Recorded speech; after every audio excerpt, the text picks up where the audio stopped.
I didn't realize my life was about to fracture until my older sister slid a cream-colored envelope across the dining table and said, very calmly, "You're not on it." Not my name, not my signature, not even a line that said, "To be discussed later." Just 4 words that landed like a verdict. You're not on it. We were sitting in my parents' formal dining room in Glenview, Illinois, the room they only used on holidays, Thanksgiving dinner, Christmas brunch, the place where decisions were announced, not debated.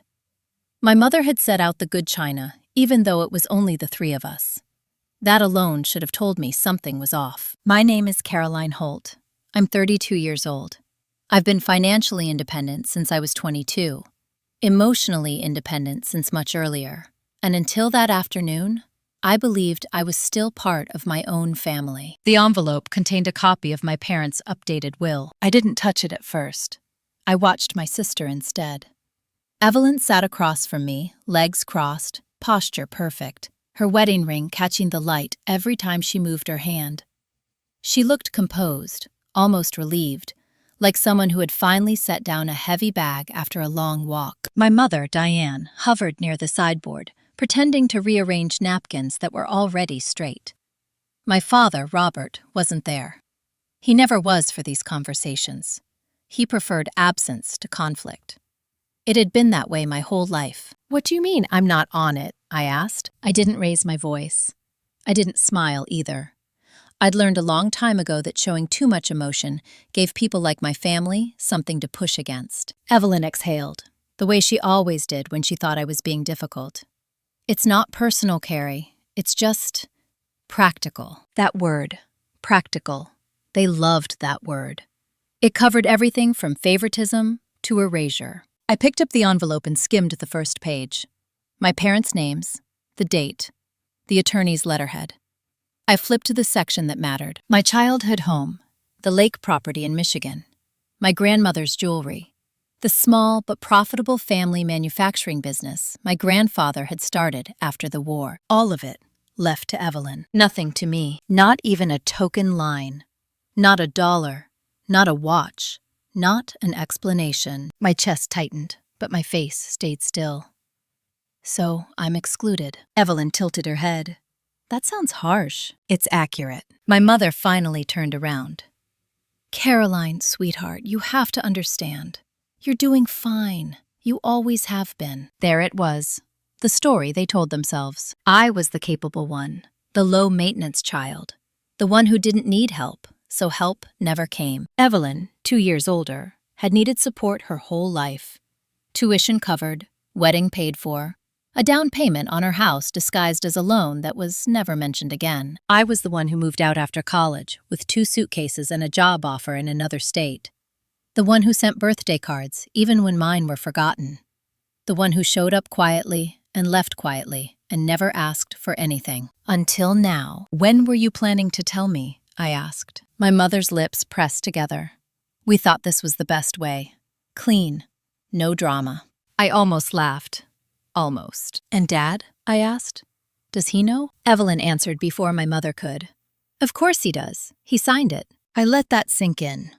My father's signature at the bottom of a document that erased me. I stood up slowly. The chair legs scraped softly against the hardwood floor. No one tried to stop me. "I see," I said, and I meant it. That was the moment something shifted.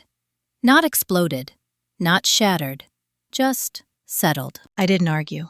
I didn't ask why. I didn't point out the obvious unfairness or list everything I'd contributed over the years. I'd learned that explanations were wasted on people who had already decided the outcome. I picked up my coat from the back of the chair. "Caroline," my mother said, her voice tightening, "don't be dramatic." I paused at the doorway and looked back at them. My sister with her carefully neutral expression. My mother with her practiced concern. "I won't," I said. "I won't do anything dramatic at all." That seemed to confuse them. Good. I drove home in silence, my hands steady on the wheel, my thoughts unusually clear. I didn't cry. I didn't call anyone. I didn't even feel angry yet. What I felt was something colder, a realization. This wasn't about inheritance. Not really. This was about control. About who was allowed to have choices. and who was expected to be grateful for whatever scraps were left over. They had decided I didn't need a place in the future they were planning, so I would make my own. What they didn't know, what none of them could have known sitting around that polished table, was that they'd just given me the one thing they'd never meant to: clarity. And once you see a family clearly, you stop playing by their rules. I went inside my apartment, poured a glass of water, and opened my laptop. The first thing I searched wasn't why would parents disinherit a child. It was estate attorney Chicago consultation. Because if they thought this was over, they were wrong. This was just the first move, and I was done being the quiet one. The estate attorney's receptionist put me on hold for exactly 47 seconds before coming back on the line. Miss Holt, the earliest consultation we have is next Thursday at 9 a.m. That works, I said. I didn't hesitate. Hesitation was how my family had always kept me in place. If I paused, someone would fill the space for me, decide for me, frame the story before I had the chance to speak. When I hung up, the apartment felt unusually quiet. Not lonely, just empty in a way that made room for thinking. I sat at my kitchen table and replayed the afternoon over and over. Not to torture myself, but to observe it. That had become my coping mechanism as an adult. I stopped asking how something made me feel and started asking what it revealed. The details lined up too neatly. The formal dining room, the envelope prepared in advance, my father's absence, Evelyn delivering the news like a courier instead of a sister. This hadn't been a spontaneous decision. It had been discussed, debated, justified. Without me, I checked my phone. No missed calls, no texts. That silence told me more than any argument ever could. Growing up, I believed my family loved me because they trusted me.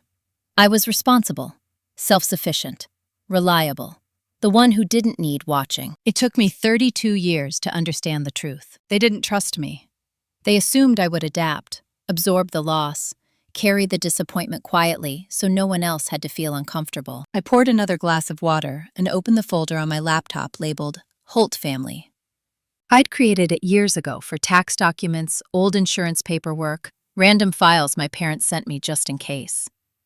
I'd never imagined it would matter, but it did. Inside were emails going back more than a decade, scanned documents, PDFs forwarded without explanation. And there it was, a file named Holt Manufacturing LLC Operating Agreement. I frowned. The family business had always been described as my father's, later shared between your parents. I'd never questioned it. I wasn't involved. That was Evelyn's domain. She worked there part-time after college, learned the ropes, learned the politics. I opened the document. My name appeared on page 3, not as an owner, not as a beneficiary, as a guarantor. My stomach tightened. I scrolled. 2 years earlier, Holt Manufacturing had taken out a substantial loan to expand operations. New equipment, new warehouse space. A risk, but one my parents had been excited about at the time. The signatures were listed at the bottom. Robert Holt, Diane Holt, and Caroline Holt. I stared at my name. I didn't remember signing this. I checked the date, December 18th, 3 days before Christmas. The year I'd flown in late after a brutal work deadline. Jet-lagged, exhausted, barely present. A memory surfaced. My father asking me to sign something real quick at the kitchen counter, something about bank paperwork. I'd skimmed the top page, trusted him, signed where he pointed. I hadn't known what I was guaranteeing. My phone buzzed. A text from my mother. "We hope you're not upset. Evelyn did what was best for the family." I stared at the message for a long moment before setting the phone face down. Best for the family. That phrase again. Always vague, always flexible, always excluding me. I didn't respond. Instead, I emailed the attorney back and asked if he could review loan guarantor obligations as part of our meeting. He replied within minutes. Of course. That night, I slept lightly. Not from anxiety, but from alertness.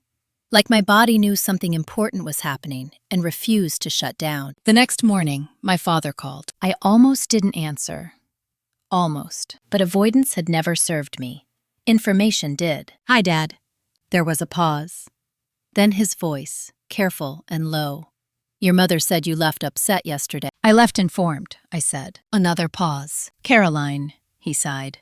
This didn't have to become a thing. That was his way of framing conflict.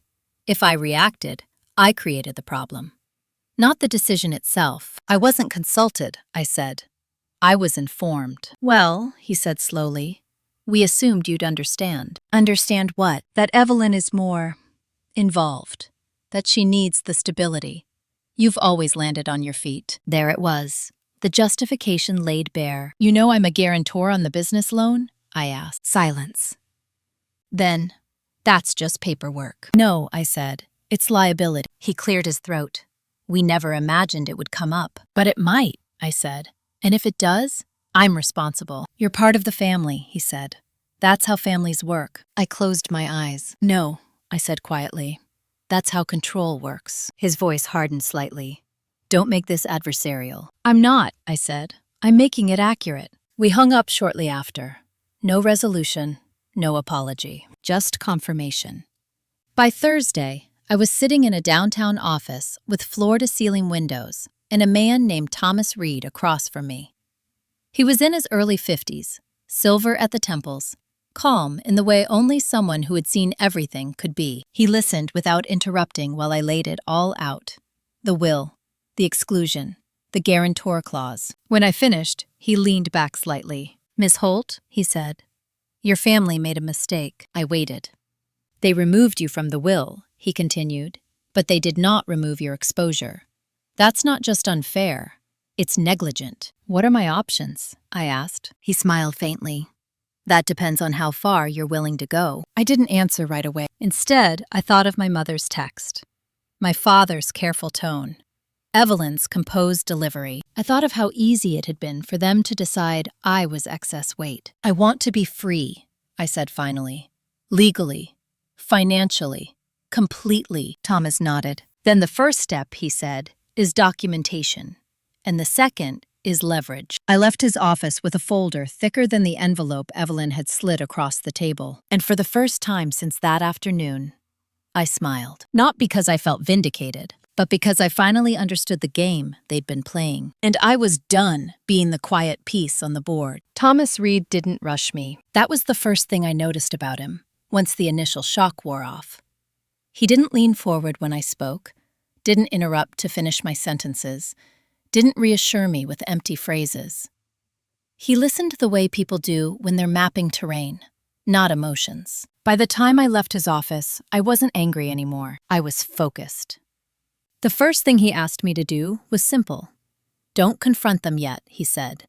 People reveal more when they think they're safe. So I didn't call my parents. I didn't respond to my mother's follow-up text. I didn't even open the family group chat where Evelyn had posted a photo of her kids with a caption, Sunday dinner with mom and dad, like nothing had happened. Instead, I started gathering paper, bank statements, old emails, holiday travel receipts, anything that placed me physically in the house on December 18th, the day I'd signed that loan document without understanding what it was. Thomas wanted a timeline, not a story. Facts. The deeper I went, the clearer the pattern became. Every major financial decision my parents had made in the last 5 years had followed the same structure. Evelyn was informed. I was involved just enough to absorb risk. There were emails from my father asking me to look over something quickly. Messages from my mother thanking me for being flexible. A voicemail from years ago where my dad joked, "You're the dependable one, kiddo." Dependable. Reliable. Responsible. Words that sounded like praise until you realized they meant expendable. I requested a full credit report. 2 hard inquiries I didn't recognize stared back at me. One from the bank that had issued the business loan. Another from a regional lender tied to a line of credit I had never used. My name was clean. For now. But clean didn't mean safe. The following Sunday, my parents hosted a birthday dinner for Evelyn's youngest. I wasn't invited. That part didn't surprise me. What did surprise me was the call from my Aunt Margaret later that night. Margaret was my father's older sister. Widowed. Sharp-tongued. The only person in the family who had ever spoken to me like an equal. I heard you're upset about the will, she said without preamble. I'm aware of it, I replied. A pause. Then a sigh. That's not a denial. They didn't include me, I said. It's their choice. That's not what I asked, she said. I asked if you're upset. I considered the question carefully. I'm more concerned than upset. Good, she said. Concern keeps you alive. I smiled faintly. What did you hear? That you don't need anything, she said. That you've always been independent. That Evelyn has more responsibilities. I closed my eyes. And do you believe that? I asked. Margaret snorted. I believe your parents confuse need with obedience. That made me sit up. There's something you should know, she continued. Your grandmother's trust. The one set up before she died. I thought that was dissolved, I said. Dad told me it was used for medical expenses. That's what he told everyone, Margaret said. But I was the backup trustee. I saw the paperwork. My heart thudded once, hard. What paperwork? I asked. The trust wasn't dissolved, she said. It was amended. I didn't speak. It names Evelyn as primary beneficiary, she went on. But you were listed as contingent, in case something happened to her. And now? I asked. And now? Margaret said slowly. Your name is gone. I gripped the edge of the counter. When was that changed? I asked. About 3 years ago, she said. Right after the business expansion. Everything clicked. The loan, the guarantor clause, the will. They weren't separate decisions. They were a system. They'd removed me from receiving assets while keeping me tied to the liabilities. If the business failed, I'd be on the hook. If it succeeded, Evelyn would inherit the upside. I was the safety net they never intended to acknowledge. Why are you telling me this? I asked. Because I argued with your father about it, Margaret said, and he told me to stay out of it. That sounded like him. I won't, she added. Stay out of it, I mean. After we hung up, I forwarded Thomas a summary of the conversation. He replied within the hour. This is important, especially the timing. The next move came from my mother. She showed up at my apartment unannounced on Tuesday evening, standing in the hallway with a tote bag and a practiced smile. I was in the neighborhood, she said. You live 40 minutes away, I replied. She waved that off and stepped inside without waiting for an invitation. The apartment suddenly felt smaller. I don't like how this is going, she said, setting the bag on the counter. Families shouldn't need lawyers. I leaned against the opposite wall. Then families shouldn't create legal exposure for one member without consent. Her eyes narrowed. That sounds like something someone put in your head. No, I said. That sounds like something I read, with my own name on it. She inhaled sharply. You signed those papers willingly. I signed what I was told were routine documents, I said. That matters. You always make things complicated, she snapped. This is why we worried. There it is, I said quietly. She frowned. What? That, I said. The part where my concern becomes the problem. She crossed her arms. What do you want, Caroline? It was the first honest question she'd asked me in years. I want out, I said. Of the loan, of the liability, of being used as backup while being treated as optional. She scoffed. You'd hurt your own family? I met her gaze. You already did. Her face hardened. If you push this, there will be consequences. I nodded once. I know. She left 10 minutes later, bag still on the counter. I didn't check what was inside until after she was gone. It was a photo album. Old pictures, childhood moments, a reminder, not an apology. I didn't cry. I emailed Thomas instead. She's aware. I think they're going to accelerate something. He replied almost immediately. Good. That means they're nervous. And nervous people make mistakes. The morning after my mother showed up unannounced, Thomas Reed called me before I'd even finished my coffee. They pulled your credit, he said. I froze. When? Yesterday afternoon, he replied. Soft inquiry. But the timing isn't a coincidence. Of course it wasn't. They weren't just nervous. They were preparing. What does that mean? I asked. It means, Thomas said, choosing his words carefully. They're either trying to restructure debt, add collateral, or shift exposure. Onto me, I said. Possibly, he replied. Or they're trying to lock you in before you realize how much leverage you actually have. I closed my eyes. This was the moment where most people panicked, where they confronted, where they demanded explanations and gave the other side time to rewrite the story. I didn't do any of that. Tell me what to do, I said. I already did, Thomas replied. Document, observe, and now prepare to move faster than they expect. That afternoon, I requested copies of every document tied to Holt Manufacturing that included my name. Banks are slow when they want to be, but when a lawyer makes the request and uses the right language, things surface quickly. By Wednesday evening, my inbox held more truth than my parents had ever intended me to see. The expansion hadn't gone as well as they'd claimed. Sales were down. 2 major clients had delayed contracts. The new equipment sat idle more often than not. Cash flow was tight enough that the line of credit had already been tapped twice. And the guarantor clause? It wasn't symbolic. If the business defaulted, I'd be responsible for up to 60% of the remaining balance. 60%. For a company I didn't run. Decisions I didn't make. Risks I didn't approve. I forwarded everything to Thomas. He responded with a single line. They need you more than you need them. The next family contact came through Evelyn. She texted me that night. Can we talk? Just us? I stared at the message for a full minute before responding. Sure. We met at a neutral place. A quiet coffee shop near her office. Glass walls. Too public for yelling. Perfect for performance. Evelyn arrived 10 minutes late, like she always did. She hugged me too tightly, like we were close, like nothing had changed. You look tired, she said. I'm not, I replied.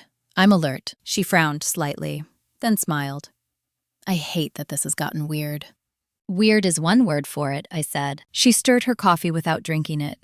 Mom's been beside herself. That's new, I said. Her jaw tightened. You know what I mean. Do I? I asked. She leaned forward.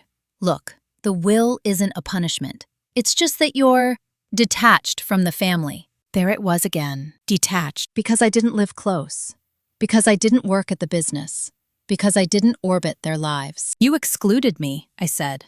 Then you told people I wouldn't mind. That's not fair, she said quickly. You always said you didn't care about money. I said I didn't need it, I replied. That's not the same thing, she sighed. You're making this about principle. Yes, I said. I am. Her eyes flicked away, then back. Dad's health isn't great. That one landed. I didn't react. I waited. He's under a lot of stress, she continued. The business, the loans, the future. And, I said. And if something happened, she said softly, this fight would tear Mom apart. I studied her face. The careful concern, the selective honesty. You're not here as my sister, I said. You're here as their representative. She flinched. That's not true. It is, I said. And that's fine. Just don't insult me by pretending otherwise. She sat back, arms crossed. What do you want, Caroline? There it was again. I leaned in slightly. I want my name removed from every loan, guarantee, and liability tied to Holt Manufacturing. Immediately. Her eyes widened. You can't just do that. I can, I said. And I will. That would cripple us, she said. Us, I repeated. You know what I mean, she snapped. The business. The business I don't own, I said. The business I don't benefit from. The business you inherit. She stared at me. So this is revenge? No, I said calmly. This is self-respect. She shook her head. If you do this, Mom will never forgive you. I smiled slightly. She already didn't. Evelyn's phone buzzed. She checked it, then looked up at me, eyes sharper now. They're talking to the bank, she said. About refinancing. I nodded. I assumed. They want you to co-sign again, she said. I laughed. Just once. That would be a mistake, I said. She stood abruptly. You're being selfish. I didn't stand. No, I said. I'm being precise. She left without saying goodbye. That night, Thomas and I drafted a formal notice. Withdrawal of consent. Demand for release. Deadline included. It was clean, legal, unemotional. By Friday morning, my parents received it. By Friday afternoon, my phone started ringing. I didn't answer. Not yet, because the next move wasn't theirs. It was mine. They didn't respond to the letter right away. That was their first mistake. My parents had always believed silence was power. If they waited long enough, people softened, apologized, backed down. I'd done it my entire childhood. I'd learned to read moods, fill gaps, absorb discomfort so no one else had to. They expected the same pattern now. Instead, I waited. Monday passed. then Tuesday. On Wednesday morning, Thomas forwarded me an email from the bank's legal department. Polite, neutral, concerned. They had received my notice. They were reviewing my request for release as guarantor. They needed additional documentation from Holt Manufacturing, which meant my parents had been contacted, which meant the clock was now very loud in their heads. My father called that afternoon, not my mother, not Evelyn, him. I answered on the third ring. "Caroline," he said, his voice low and strained. "We need to talk." "I'm listening," I said. Not, "come over." Not, "let's clear this up." Need to talk. "I don't appreciate being blindsided," he continued. I almost smiled. "You signed a loan in my name without explaining it," I said. "You changed a will without telling me. Which part surprised you?" He exhaled sharply. "That's not how it happened." "It is," I said. "Factually." There was a pause. Then his tone shifted. Softer. Familiar. "You know I love you." I closed my eyes for a moment. Not because it hurt. Because it clarified. "Dad," I said, "this isn't about love. It's about risk." "You're exaggerating," he said. "The business is stable." "The bank doesn't agree," I replied. "Neither does the balance sheet." Another pause. Longer this time. "If you pull out," he said carefully, "we'll have to put up the house." There it was. The truth. Finally. "The house you removed me from inheriting," I said. "That was never meant to hurt you," he said quickly. "But it did," I replied. "And you proceeded anyway." He raised his voice slightly. "Families make sacrifices." "Yes," I said. "Individuals make sacrifices. Families share benefits." Silence. "Your mother is taking this very hard," he said. "I'm sure," I replied. "You don't have to do this," he said. "You could just trust us." I laughed quietly. I couldn't help it. "I did," I said. "That's how we got here." We ended the call. Without resolution. 2 hours later, my mother called. I didn't answer. She left a voicemail. Her voice was controlled, but I could hear the effort. "I don't recognize you," she said. "This isn't who you are." I deleted it. That night, Evelyn sent a long email. Not a text, an email. Structured, thought out, strategic. She wrote about family legacy, about how our grandparents would be ashamed, about how I was destabilizing something bigger than myself. She wrote about her kids, how uncertainty affected them, how they needed security. She didn't mention me once as a sister, only as a variable. I forwarded the email to Thomas with one line. "They're escalating emotionally." He replied minutes later. "Good. That means the legal reality is holding." On Thursday, the bank sent a second message. They needed Holt Manufacturing to either refinance without my guarantee or provide alternative collateral within 10 business days. 10 days. That was the number. I could almost feel the panic rippling outward. My mother showed up again that evening. This time, she didn't bring a tote bag. She brought my father. They stood in my doorway like guests at a wake. "We should talk inside," my mother said. "We can talk here," I replied. The hallway light buzzed faintly above us. My father looked older than he had a week ago. Not frail. Just worn. "We didn't mean for this to turn into a war," he said. "It's not a war," I said. "It's a correction." My mother's eyes flashed. "You're punishing us." "No," I said. "I'm removing myself from harm." "You've always been dramatic," she snapped. I looked at her steadily. "You've always relied on that narrative." She opened her mouth, then stopped. "Caroline," my father said quietly, "what will it take?" There it was. The first real concession. "I want a signed release," I said. "From every loan, every guarantee. I want it notarized and filed." "And then what?" my mother asked. "Then I walk away," I said. Evelyn's words echoed in my mind. "Mom will never forgive you." I realized something then. I wasn't asking for forgiveness. I was asking for freedom. My mother scoffed. "You'd abandon us?" I met her gaze. "You did that years ago. I just didn't notice." My father rubbed his temples. "We need time." "You have 8 business days," I said. They left without another word. That night, I slept deeply for the first time in weeks. Not because things were resolved, but because I had stopped negotiating my worth. The next morning, Thomas called. "They're shopping assets," he said, trying to cover the gap. "Will it work?" I asked. "Maybe," he said, "but they're running out of room." I looked out my window at the city waking up below. For the first time, I wasn't afraid of what they might lose. I was focused on what I was about to gain, and they knew it. By Monday of the following week, the tone changed. No more accusations. No more emotional appeals. No more speeches about family unity. What replaced them was logistics. My father emailed Thomas directly, copying me for the first time since this started. The message was brief, polite, stripped of sentiment. They were exploring options. Options meant selling assets. And there was only one asset big enough to matter: the house. The same house my parents had lived in for nearly 30 years. The one my mother referred to as the family home. The one that anchored every holiday, every carefully curated memory. The same house I had been removed from inheriting without discussion. Thomas called me an hour later. "They're considering listing," he said, "or leveraging it." "That won't be easy," I replied. "No," he agreed, "because it's not fully theirs." I frowned. "What do you mean?" "The title," he said. "It's complicated." That was becoming a theme. He explained slowly, carefully, the way he did when something mattered. The house had originally been purchased with help from my grandmother. Not a gift, a structured contribution.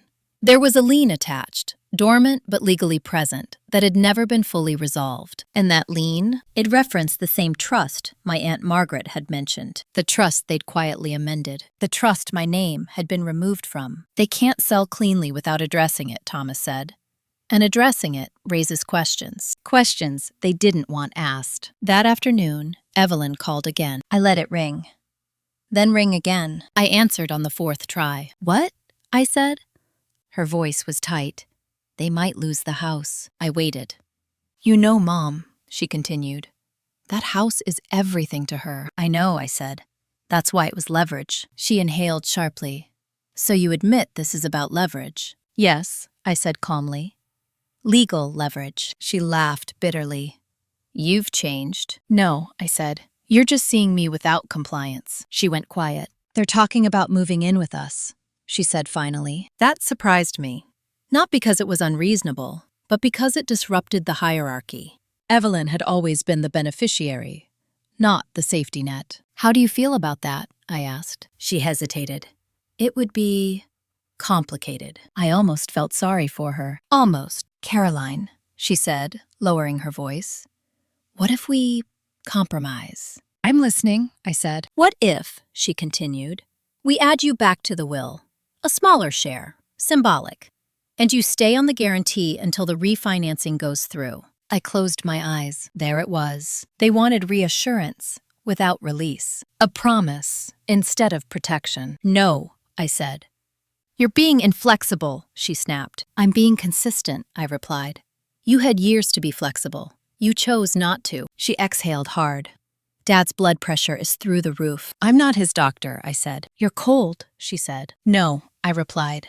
"I'm done confusing guilt with responsibility." She hung up. That night, I got an email from my mother. Not angry, not pleading, reflective. She wrote about my childhood, about sacrifices she'd made, about how she'd always worried I was too independent, too distant, too ready to leave. She ended with a line that almost made me laugh. "I did what I thought would keep us together." I stared at the screen. She'd confused possession with connection. The next morning, Thomas and I met again. "They're running out of time," he said, "and they know it." "What happens if they can't refinance?" I asked. "The bank enforces," he said, "and they come after guarantors." I nodded, including me. "Unless," he said, "you're released first." I leaned back in the chair.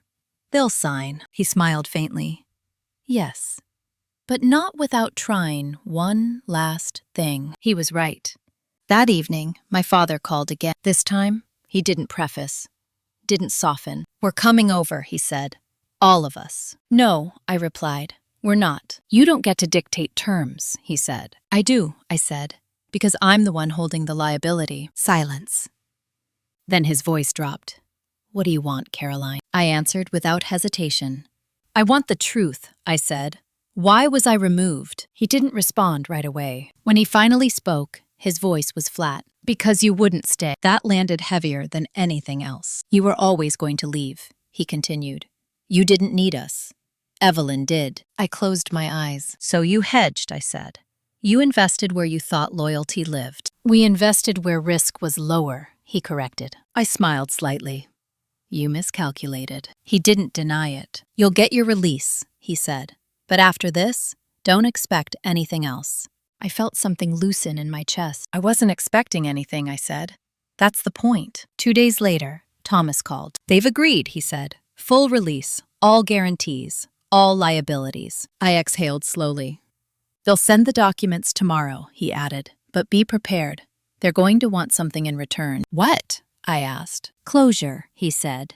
On their terms. I looked at my calendar. Thanksgiving was 3 weeks away. And suddenly, I understood why this wasn't over yet. They weren't done trying to rewrite the ending. But this time, I would decide how the story closed. The documents arrived on a Friday morning. Not by email. Not by courier. By certified mail. That alone told me everything I needed to know. They wanted a record. A paper trail that proved cooperation. Proved that they had done the right thing in case the story ever escaped their control. I didn't open the envelope right away. I let it sit on my kitchen counter while I made coffee, while I answered work emails, while I reminded myself that urgency was their problem now, not mine. When I finally broke the seal, the release was exactly what Thomas had promised. Comprehensive, clean, no loopholes, no lingering obligations. My name would be removed from every guarantee tied to Holt Manufacturing. Effective immediately, upon signature, I signed. I didn't hesitate. I didn't add a note. I didn't say thank you. Thomas filed the paperwork that same afternoon. By Monday, I was free. That should have been the end of it. But families like mine never let go, without trying to reclaim the narrative. The invitation arrived 2 days later. Thanksgiving dinner. Formal. Handwritten. My mother's looping script, filling the card like an olive branch, dressed up as tradition. We want to move forward as a family. No apology, no acknowledgement, just a gentle erasure of everything that had happened. As if legal documents and near financial ruin were an unfortunate misunderstanding, best smoothed over with turkey and polite conversation. Thomas read the card when I showed it to him. They're not inviting you to reconcile, he said. They're inviting you to witness. Witness what? I asked. Closure, he replied.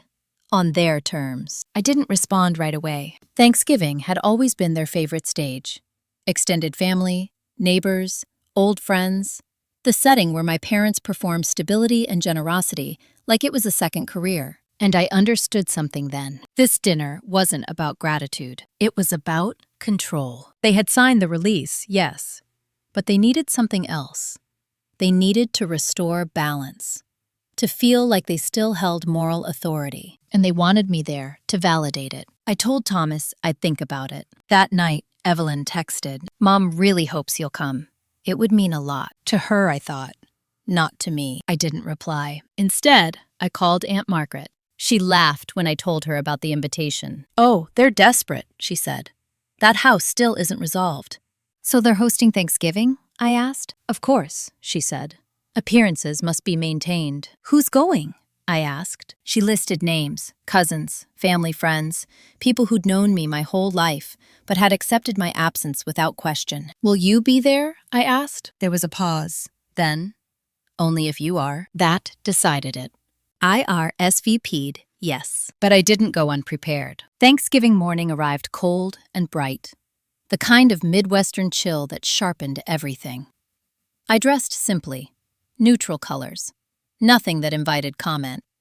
When I pulled into my parents' driveway, I noticed 2 cars I didn't recognize, likely guests who hadn't been around in years. The house looked the same, manicured, immaculate, untouched by the tension simmering underneath. My mother answered the door herself. She smiled too quickly, hugged too briefly. "I'm so glad you came," she said. "I said I would," I replied. Inside, the house hummed with conversation, laughter, the clink of glasses, the performance in full swing. Evelyn spotted me immediately. Her smile faltered, then reset. "Hey," she said.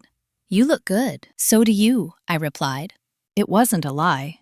It also wasn't relevant. Dinner was served at 4. We sat at the long table like we always had. My father at the head, my mother beside him. Evelyn and her husband to his right. Me placed carefully between Aunt Margaret and a family friend I barely knew. The seating wasn't accidental. Nothing ever was. Conversation stayed light at first. Weather, work, the kids' schools. The business was mentioned only once, briefly, and carefully avoided after that. Then my father cleared his throat. "I'd like to say something," he said. The table quieted. My mother folded her hands. Evelyn straightened in her chair. "This year has been challenging," my father continued. "But it's reminded us of what matters.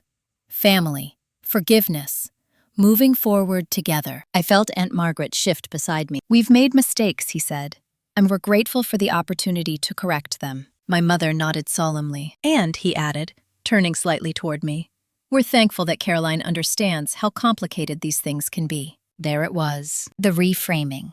The implication that I had been difficult, but reasonable enough to come around, that I had been accommodated. I set my fork down gently. "I'd like to clarify something," I said. The room stilled. My father blinked. "Now might not be the time." "It is," I replied. My voice was calm, steady, loud enough to carry without rising. "I didn't understand complexity," I said.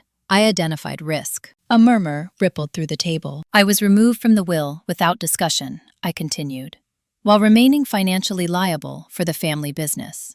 I addressed that, legally." My mother's smile tightened. "That's all in the past," she said quickly. "It is," I agreed, "because I resolved it." I looked around the table, at the faces watching, curious, alert. "I'm here today because I chose to be," I said, "not because I owed anyone anything." Silence. My father's jaw clenched. "And I won't be part of any narrative that suggests otherwise," I finished. Aunt Margaret reached over and squeezed my hand. The moment passed. Conversation resumed, but the tone had shifted. Careful now, less performative. After dessert, as coats were gathered and goodbyes exchanged, my mother pulled me aside. "You embarrassed us," she said softly. "I corrected you," I replied. She shook her head. "You didn't have to do it like that." "Yes," I said. "I did." She looked at me like she didn't recognize me. For the first time, that didn't bother me. When I left that house, I didn't look back. And for the first time, I knew something they didn't yet understand. The release papers weren't the end. They were the beginning. Because once control is broken, truth has a way of finishing the job. The call came the Monday after Thanksgiving. Not from my parents, not from Evelyn, from the bank. I was in my office when my phone lit up with a number I recognized immediately. I stepped into the hallway before answering. "Ms. Holt?" the woman said, professional but tight. "We're calling regarding Holt Manufacturing." "I'm no longer affiliated," I replied. "Yes," she said, "we're aware. This is informational only." That phrase never means what people think it does. She explained that the refinancing had failed. Collateral had fallen short. The house, encumbered by unresolved trust liens, couldn't be leveraged the way my parents had expected. The bank was moving toward enforcement. "They'll be notified today," she said. "I understand," I replied. When I hung up, I stood there longer than necessary. Not because I felt guilty, because I felt something else. Relief. For the first time, consequences were finally aligned with choices. Evelyn called that evening. I didn't answer. She left a voicemail. This time, there was no script. Her voice cracked. "They're going to lose everything." I waited until the message ended. Then I deleted it. An hour later, my mother called. I answered. "We need help," she said immediately.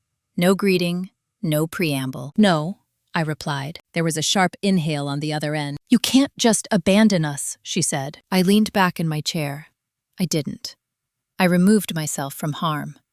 "This is punishment," she snapped. "This is consequence," I said. She was quiet for a moment.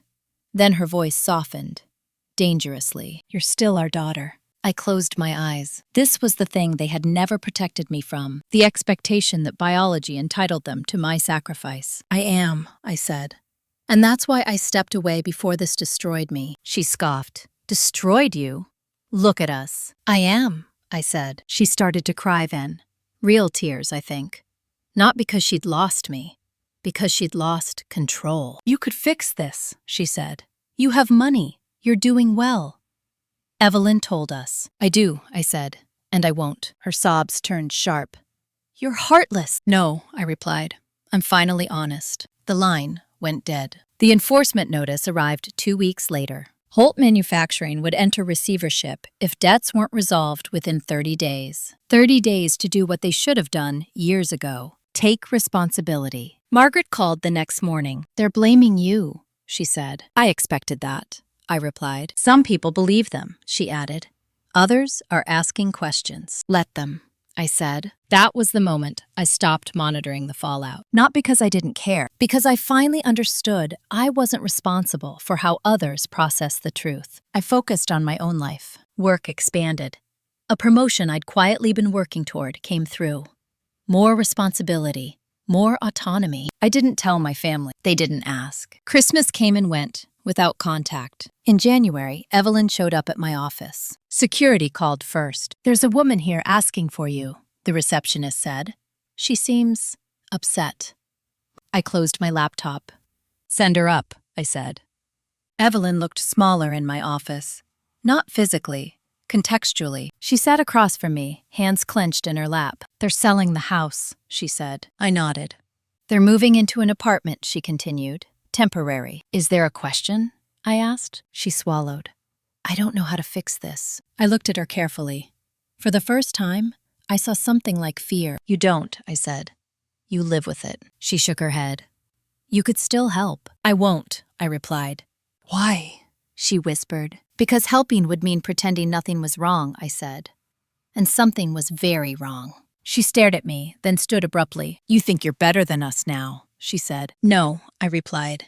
"I think I'm done being worse." She left without another word. That night, I sat alone in my apartment, the city quiet under winter snow. I thought about the years I'd spent trying to earn safety in a family that only offered it conditionally. I thought about the house, the business, the inheritance. None of it mattered anymore. What mattered was the moment I'd stopped believing that love required permission. And once that belief was gone, everything else fell into place. The next chapter wasn't about revenge. It was about what came after, and they weren't part of it. I didn't hear about the auction from my parents. I heard about it from a colleague. We were standing in the break room on a Tuesday morning, waiting for the coffee machine to finish its slow, mechanical sigh, when she mentioned it casually. "Did you see that commercial property off Route 14 is being liquidated?" she said.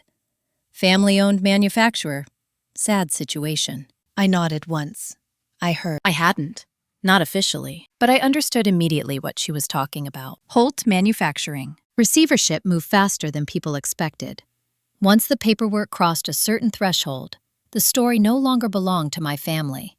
It belonged to banks, accountants, and public records, which meant it belonged to reality. That afternoon, a local business journal published a short article. No names highlighted.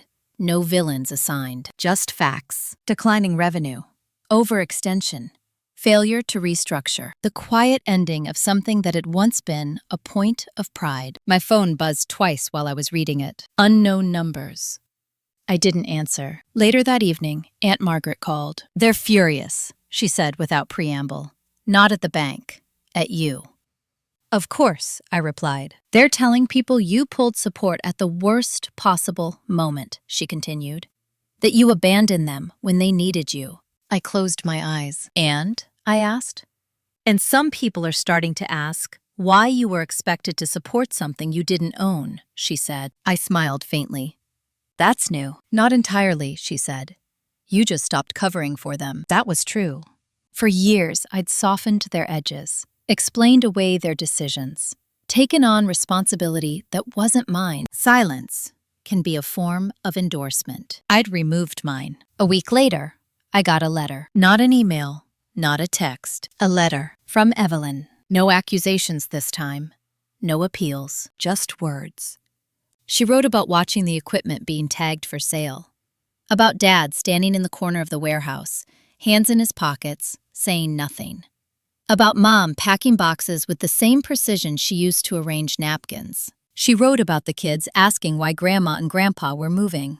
She ended with a line that stayed with me. "I don't know who we are without all of it." I folded the letter carefully and placed it in a drawer, not to save it, to acknowledge it. Then I moved on. In February, my promotion became official. New title, new compensation, more travel. More distance. My parents didn't congratulate me. They probably didn't know. And for once, that felt right. In March, my father emailed Thomas, not me. The message was short. They were exploring whether any legal recourse remained regarding my withdrawal as guarantor. Thomas forwarded it to me with a note. They have none. I replied with a single word. Good. Spring came early that year. One Saturday morning, I was walking along the river, the air still sharp but softening, when I realized something had changed. I wasn't replaying conversations anymore. I wasn't drafting responses in my head. The noise had stopped. Later that month, I ran into an old family friend at a grocery store. She hesitated when she saw me, then smiled. "It's good to see you," she said. "You look lighter." "I feel lighter," I replied. She nodded. "I heard things were hard for your parents." "Yes," I said. She waited. I didn't elaborate. After a moment, she said quietly, "You know, not everyone believes what they're saying." I met her eyes. I know. That was the thing about truth. It didn't need defending once it had air. The last contact came unexpectedly, a text from my mother. It was late, almost midnight. I almost ignored it. But I didn't. I opened the message. "I don't know how to be your mother without needing something from you." I stared at the screen for a long time. Then I typed, "That's something you'll have to figure out without me." I didn't add anything else. I didn't block her. I didn't reopen the door. Some boundaries aren't walls, they're exits. That night, I slept without dreams. The next morning, I woke up knowing chapter 10 would be different, because the story had stopped chasing me, and I had started choosing what came next. The quiet didn't arrive all at once. It came in pieces. A morning without checking my phone first. An afternoon where my thoughts stayed on my work instead of drifting backward. An evening where I cooked dinner without replaying old conversations like evidence in a trial that no longer existed. I hadn't realized how much energy I'd been spending managing the emotional weather of other people until it stopped being my job. In April, Holt Manufacturing officially closed. The notice appeared in the same business journal that had announced the receivership. Smaller this time, buried near the back. No analysis, no commentary. Just a line marking the end of something that had already been gone for a while. My father didn't call. Neither did my mother. Evelyn sent one final email. They're downsizing everything. Mom says she feels like a guest in her own life. I read it once, then archived it. Not deleted. Archive. There was a difference. Deletion was anger. Archiving was distance. Around the same time, something unexpected happened at work. My boss asked me to lead a new initiative. Not because I was the most senior.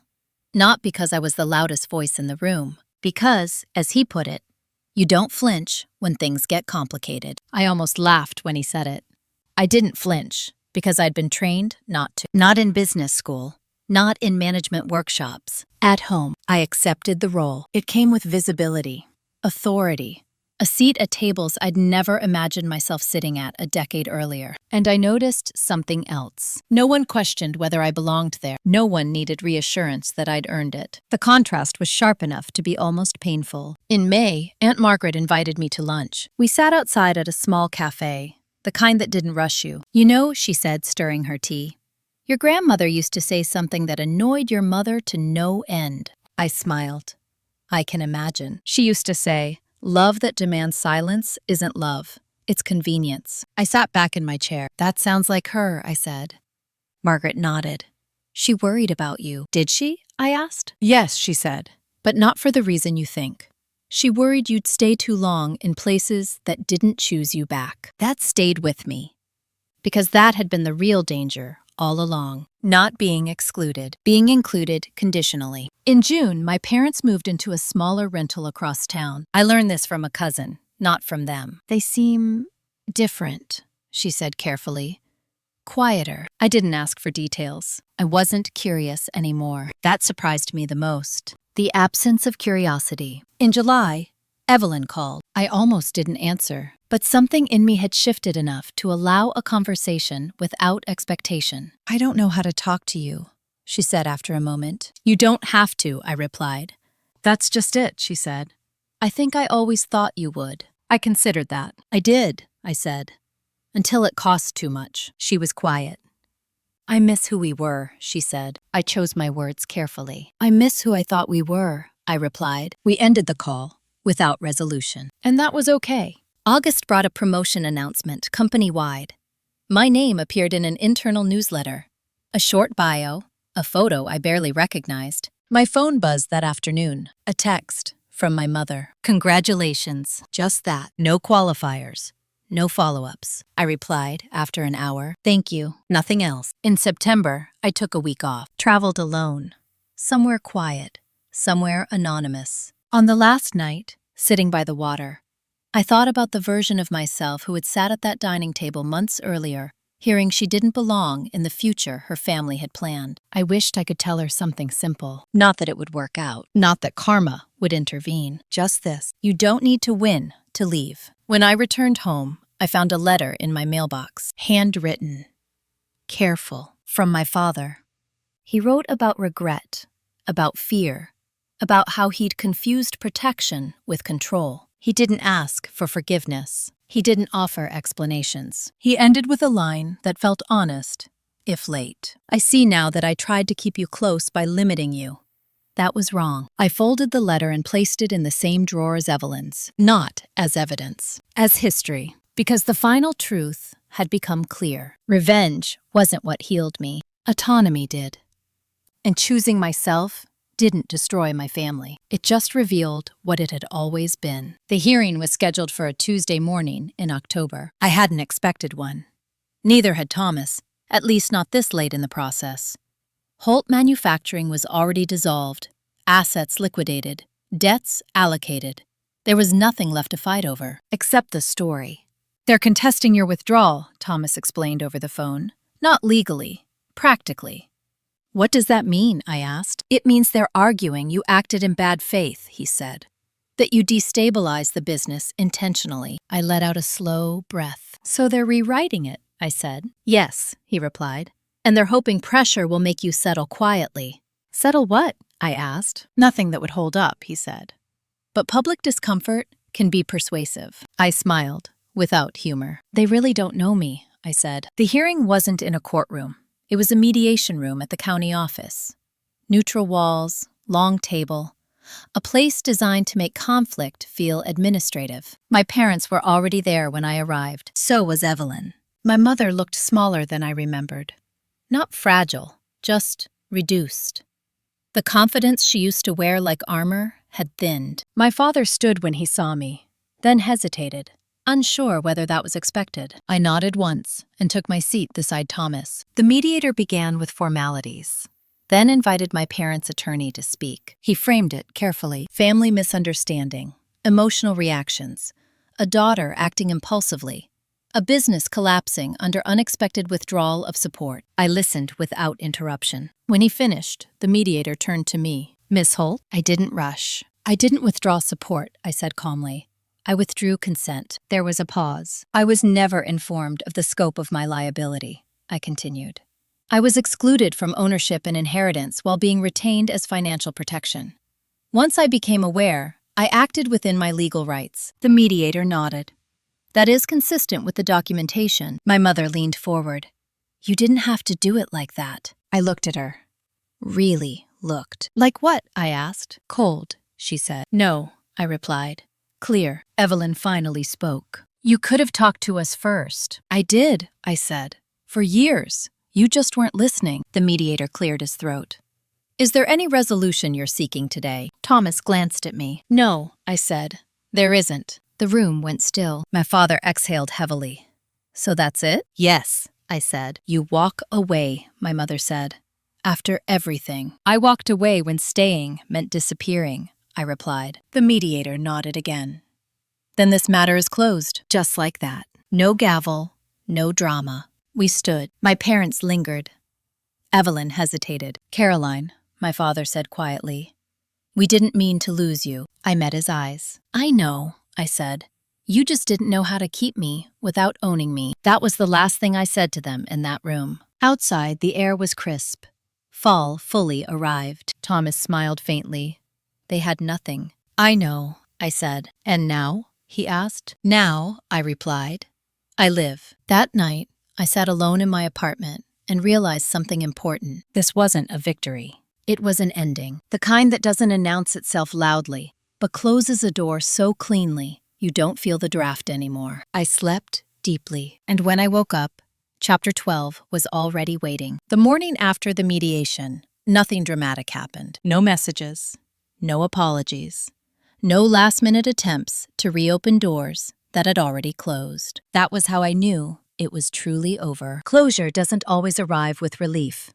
Sometimes it arrives as silence that finally feels neutral instead of threatening. I went to work like any other day, answered emails, sat in meetings, made decisions that affected budgets, timelines, other people's jobs.